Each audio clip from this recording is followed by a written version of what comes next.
7h31, em Campos, de volta com Folha no Ar, primeira edição, hoje terça-feira, 30 de março de 2021, e como o Aloysio disse no início do programa, é de fato uma data emblemática, porque foi há exato um ano que foi aberto o CCC, o Centro de Controle, né, e Combate ao Coronavírus, em Campos, e que eu não tenho dúvidas foi de uma efetividade e de uma atuação, né, fantástica nesse sentido que se propôs.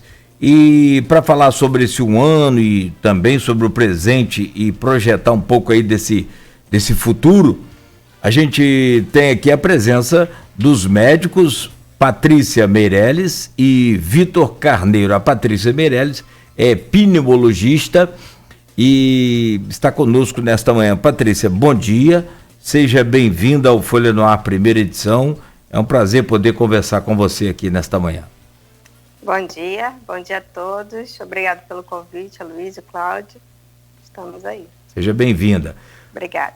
Doutor Vitor Carneiro é cirurgião cardíaco e intensivista também. E, né, nos honra com sua presença. Doutor Vitor, seja bem-vindo, um bom dia para o senhor.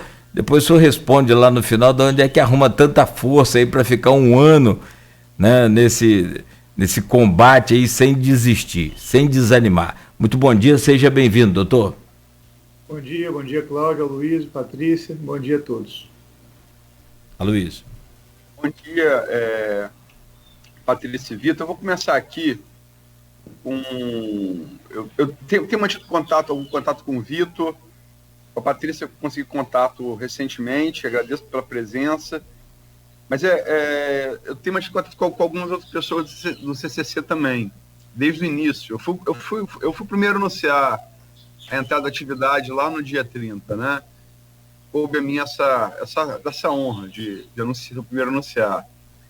E entre as pessoas com as quais eu mantenho um contato, inclusive faz parte do grupo de WhatsApp do programa, é a Cíntia Cordeiro, colega de vocês no CCC, médica oftalmologista, né? E ela faz aqui dois testemunhos com os quais eu gostaria de abrir, se vocês me permitem, esse programa. Ela coloca aqui, Cíntia Cordeiro: não farei uma pergunta, mas farei uma declaração de meus companheiros nessa luta contra o Covid.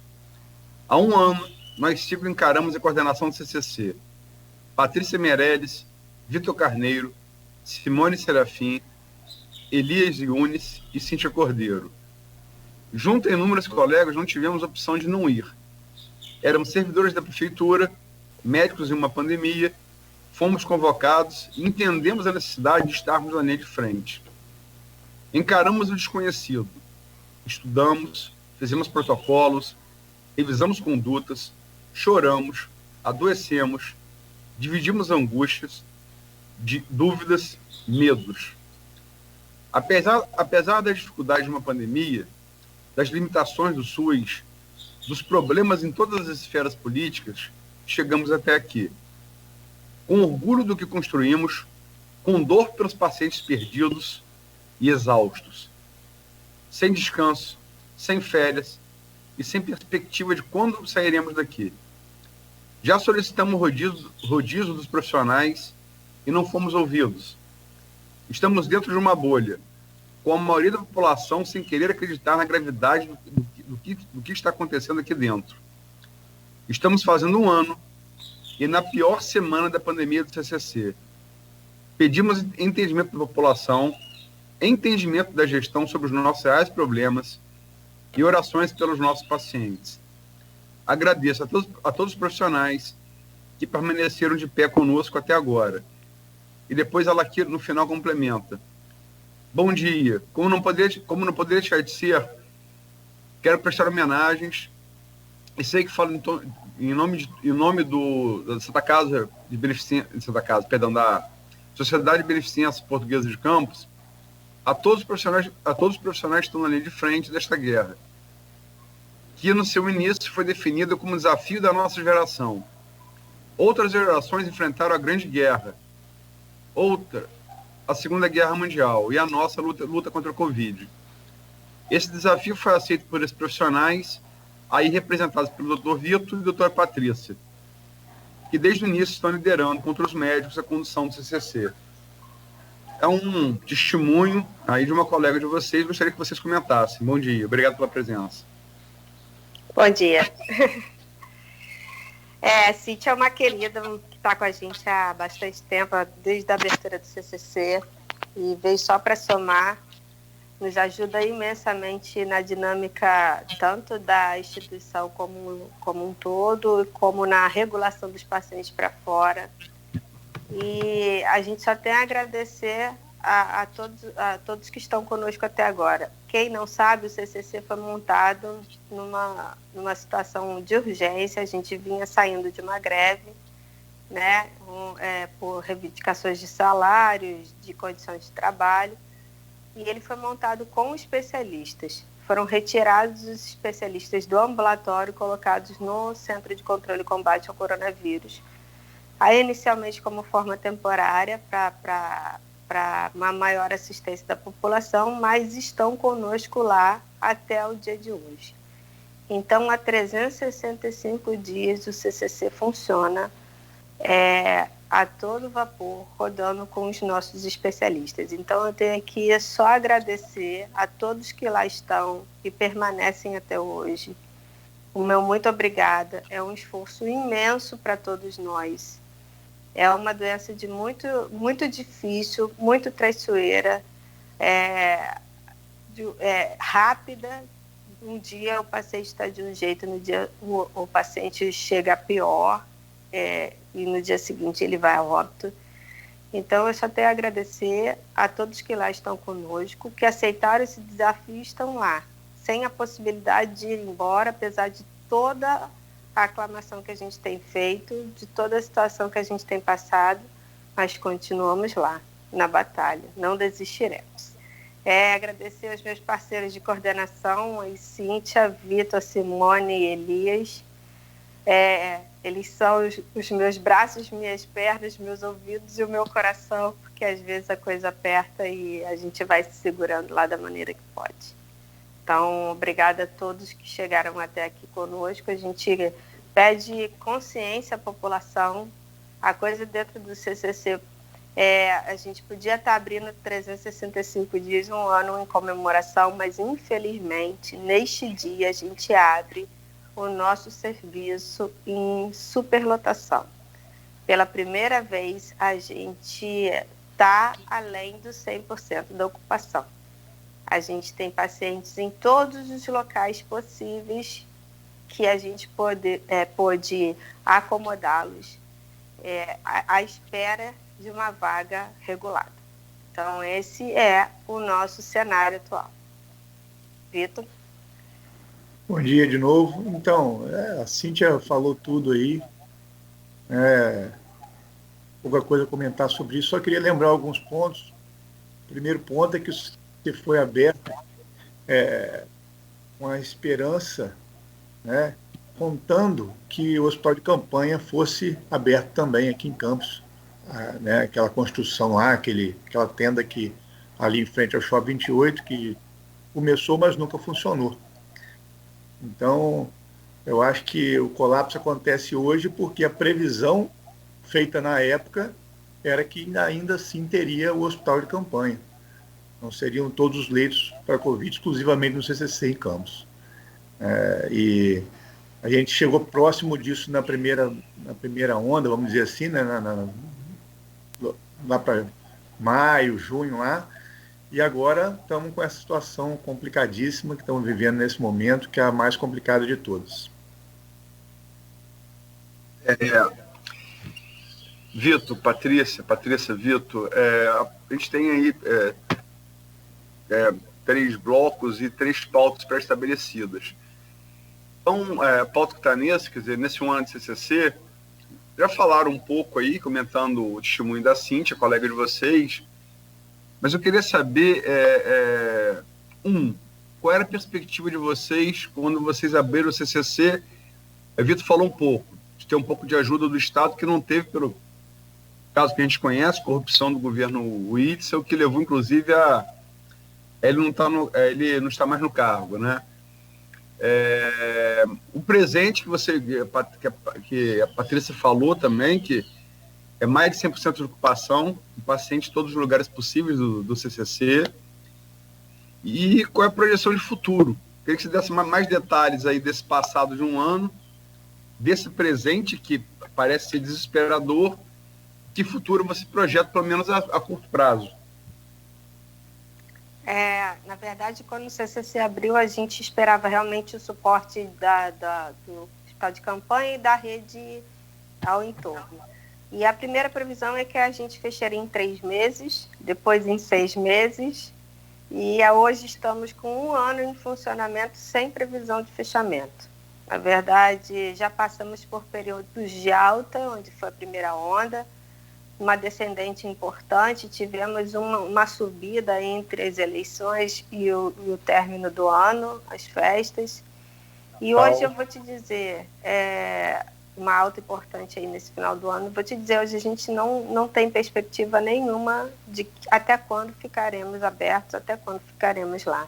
Historicamente, as pandemias duram 2 anos, né? A gente tem a primeira onda, a segunda onda que é maior e mais grave, e com a vacinação, a intenção é que se encurte a terceira onda, para que a gente consiga findar isso em epidêmico, porque a previsão é que a gente vire uma doença epidêmica, como foram as gripes, a gripe suína, né?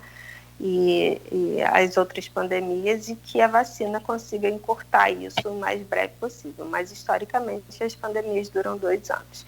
Isso é o que a gente tem hoje, né? Mas sem previsão de fechar o CCC nesse momento. Vitor? Desculpa, Vitor. Se duram 2 anos, realmente a última pandemia antes da Covid foi a gripe espanhola, né? A influenza, e durou de 18 a 20. E realmente a segunda onda, logicamente que os dados daquela época não são tão precisos quanto os de hoje, mas realmente a segunda onda parece ter matado mais do que a primeira. Com essa projeção que você também trabalha, Vitor, 2 anos?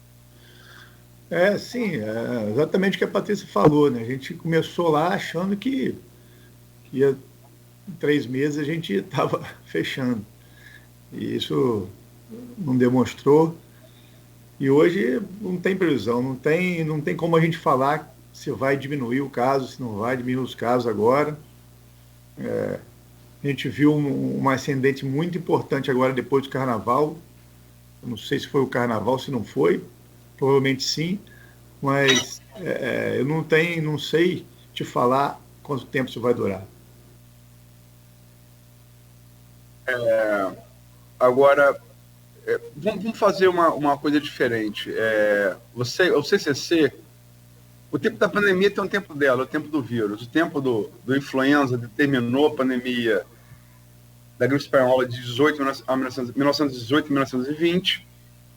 E o tempo do vírus está determinando, e agora com vacina, porque ali no início do século era mais complicado, no início do século XX era mais complicado, e 100 anos depois parece ser, né, a vacinação que o Brasil está em passos, né, muito lentos, né, produtivos, que eu acabei de falar aqui, Ernesto Araújo, ideologização da pandemia, né, e da vacina. Mas no atual ritmo, se a principal arma que a gente tem é a vacinação, e todos os especialistas dizem, lógico que o hospital de campanha ajudaria, mas todos os especialistas dizem que abrir mais leito não resolveria o problema, até porque você teria que ter novas equipes para operar esses leitos, né? Então é a vacinação. No ritmo que está a vacinação, ela pegando inicialmente faixas de pessoas mais idosas, vocês já sentem reflexo disso, por exemplo, na diminuição de pacientes das faixas etárias vacinadas no CCC?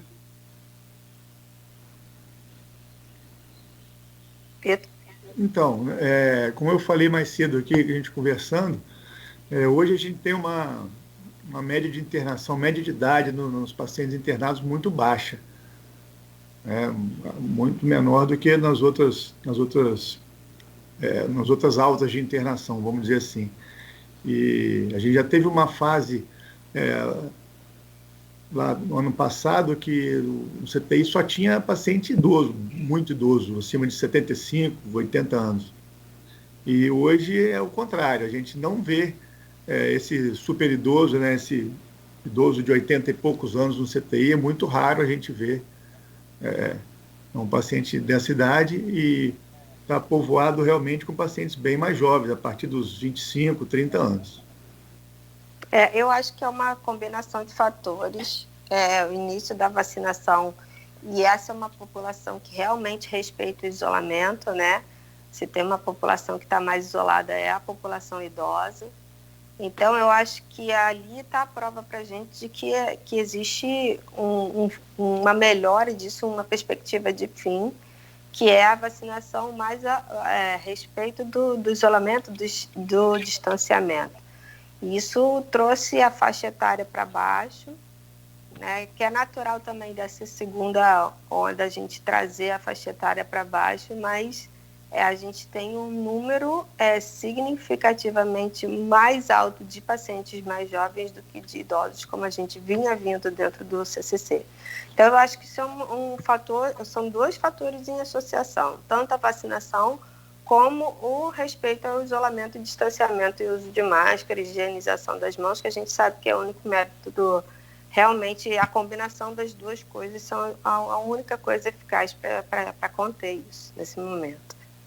Só mais uma coisa, Luiz, rapidinho. Estou comentando que você falou dos leitos, mais do que ninguém, a gente sabe que montar um leito não é só ter a cama, o monitor, o respirador, né? Existe uma gama de profissionais muito grande ao entorno desse leito montado. Isso é muito difícil hoje para montar, não é fácil. A gente passou muito tempo fazendo carga horária maior do que é possível para um ser humano, para completar esse quadro de profissionais aí que faltou muitas vezes. A gente teve que se desdobrar para cobrir, tanto eu, Simone, Patrícia, Cíntia, Elis, e muitos outros colegas à volta da gente também. E o maior número de leitos não resolve pela alta mortalidade também dessa doença, né? Então, se você vai ter mais leitos, mas mesmo assim a taxa de mortalidade é uma taxa muito alta de mortalidade, quem chega no CTI. Entendeu? Eu só queria, antes da gente passar para uma coisa à frente, esclarecer dois pontos. Primeiro, o Patrícia falou que passa de 100% a ocupação do CCC. Qual é a fila de espera hoje de pessoas que já estão de alguma maneira no CCC? Qual é a fila de espera para leito clínico e de UTI, Patrícia? A gente tem fila de espera de leito de UTI, a gente hoje tem pacientes colocados em enfermaria à espera de leito de UTI. Essa fila girava em torno, no geral, até o dia de ontem. Eu não sei exatamente os números, eu vou te dizer, eu tenho no CCC. À espera de um leito de UTI, a gente tem mais de 6 a 7 doentes dentro da nossa instituição, esperando regulação externa ou interna. Hoje, infelizmente, a gente trabalha com altas e óbitos dentro do nosso serviço. E à espera de um leito clínico, a gente conseguiu acomodar dentro da nossa unidade ontem os 40 leitos, mas eu tenho ainda paciente em leito de emergência aguardando regulação. Eu tenho 5 leitos de emergência hoje e boa parte deles ocupados em leito em regulação ainda. Então, Desculpa, só para esclarecer, além dos 40 leitos clínicos, então, você tem 5 leitos de emergência esperando leito clínico, é isso? Esperando leito clínico e de terapia intensiva. Eu tenho paciente esperando leito de terapia intensiva, tanto na enfermaria, que eles, infelizmente, a gente não tem como acomodar todo mundo, então alguns pacientes, quando começam a agravar o quadro, precisam aguardar o leito de UTI em enfermaria, e pacientes à espera de leito clínicos em leitos de enfermaria. Só que o CCC é um centro de triagem, a gente não é uma unidade pré-hospitalar. Então, a gente não tem uma estrutura de uma unidade, a gente não tem uma quantidade de leitos de emergência suficiente para acolher toda essa população que precisa de espera. Então, às vezes eu preciso, por exemplo, no dia de ontem a gente teve pacientes acomodados até as 10, quase 10 da noite em cadeiras, porque a gente não tinha onde colocá-los. Porque eu não sou uma estrutura hospitalar, eu sou um centro de triagem com uma estrutura hospitalar acima de mim. Quando a minha estrutura hospitalar acima de mim sobrecarrega e tem a sua ocupação em 100%, eu não tenho como acomodar mais esses pacientes dentro da minha unidade, a não ser em cadeiras, em camas, em macas improvisadas ali embaixo.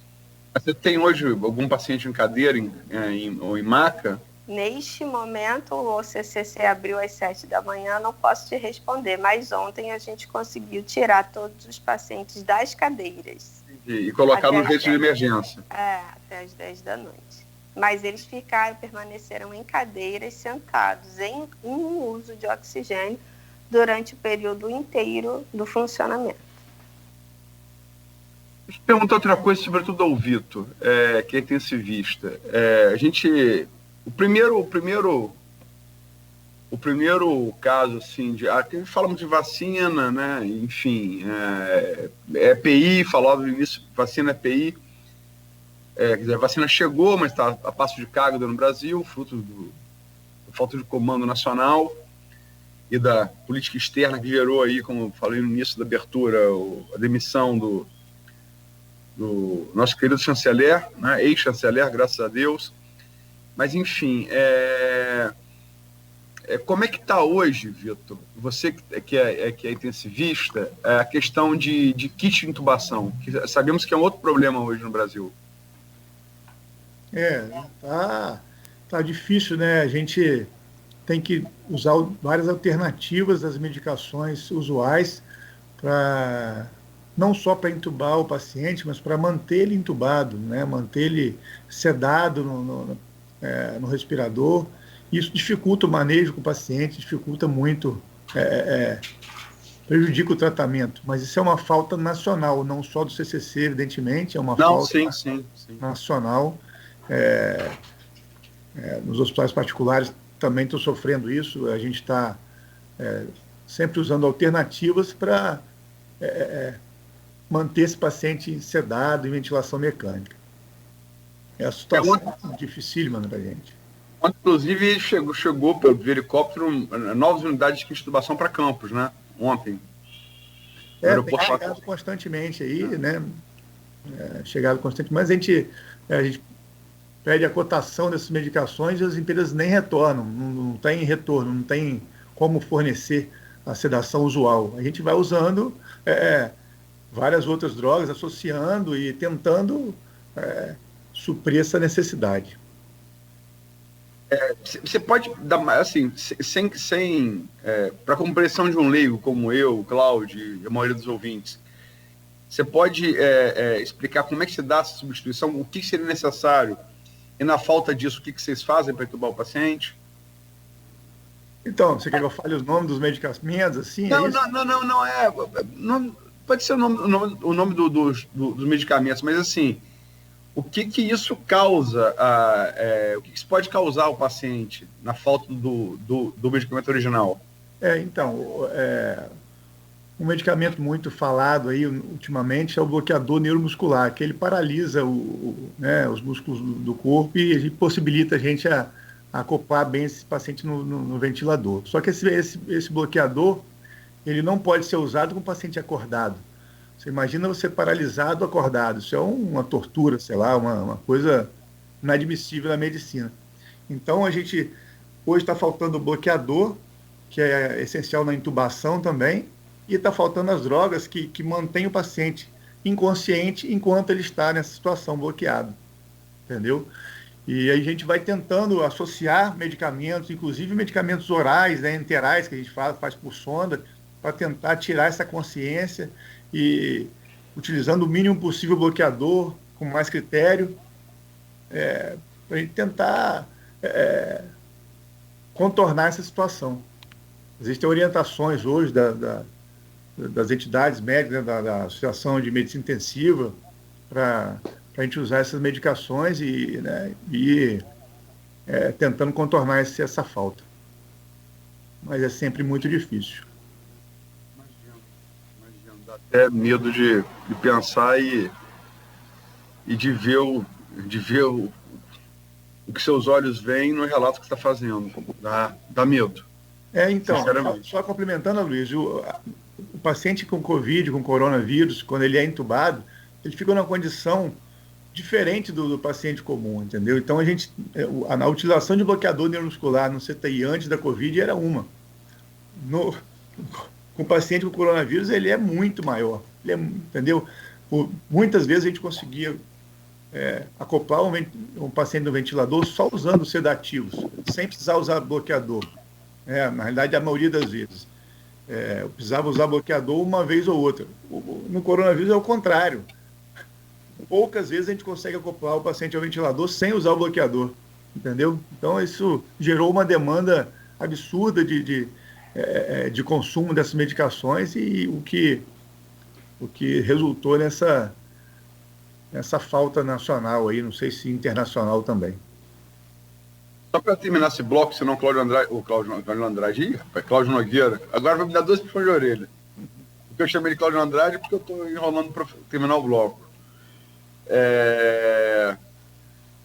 O Frederico Paes, vice-prefeito e experiência como gestor hospitalar também, ali no Pandora de Cana, deixou também aqui ao testemunho da Cintia, ele deixou desde ontem aqui um registro que eu gostaria de fazer, e no qual concordo.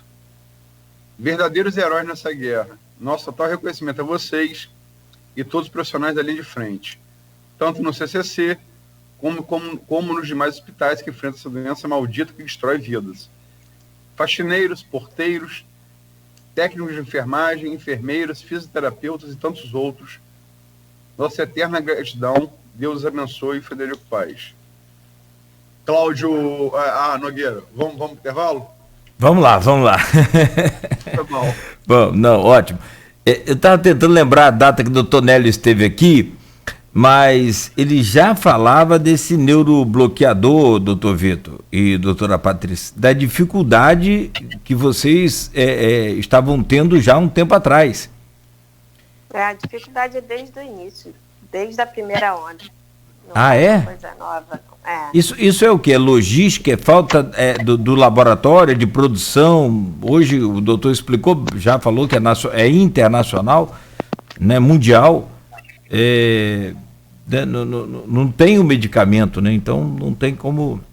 Então, isso se dá, Cláudio, justamente pelo aumento da necessidade do uso. A empresa fabricava 10 e dava conta. Agora a gente tem que fabricar muito mais para dar conta. Isso aí eu não sei qual é a logística desse estudo, mas eu sei que a gente houve, nessas duas fases de maior necessidade, faltaram, teve falta. Meu pai. Foi não, Luiz? Travou aí, geral, aí ou travou aqui o Aloysio aqui? Bom, são 7h59. A gente faz uma pausa aqui, enquanto destravou não, né? A gente faz uma pausa aqui rápida e no próximo bloco a gente volta a conversar com a doutora Patrícia Meirelles e com o doutor Vitor Carneiro, e essa situação, né, terrível aí em que se encontra hoje o país, né, em especial o município de Campos. Vamos ao intervalo comercial, oferecimento dos laboratórios Plínio Bacelar, Clínica Proteus e também de Dedumas Baterias.